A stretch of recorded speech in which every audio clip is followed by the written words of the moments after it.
بسم اللہ الرحمن الرحیم فَإِذَا قَضَيْتُمُ الصَّلَاةَ اور جب تم پوری کر چکو نماز فَاذْكُرُوا اللَّهَ تو ذکر کرو اللہ کا قیاماً کھڑے وَقُعُودًا اور بیٹھے وَعَلَىٰ جُنُوبِكُمْ اور اپنے پہلوؤں کے بل۔ تو دیکھیں یہاں پہ یہ بتایا گیا کہ نماز پڑھنے کے بعد کیا کرنا ہے، اللہ کا ذکر کرنا ہے۔ جیسے ہم جو ہے نماز پڑھتے ہیں تسبیحات فاطمہ کیا پڑھیں گے، سبحان اللہ، الحمدللہ، اللہ اکبر، سبحان اللہ 33 صفحہ، الحمدللہ 33 صفحہ اور اللہ اکبر 33 صفحہ، اور اس کے ساتھ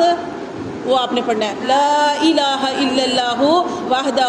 لا شریک لہ لہ الملک و لہ الحمد وہو علی کل شیء قدیر، 34 جو ہے نا اس کو پورا کرنا یہ پڑھ کے۔ اس کے بعد آپ استغفر اللہ جو ہے وہ پڑھ سکتے ہیں، استغفر اللہ ربی من کل ذنب واتوب علیہ، اور درود پاک جو بھی۔ اچھا، اس کے علاوہ ایک حدیث ہے کہ حضرت معاذ بن جبل رضی اللہ تعالیٰ فرماتے ہیں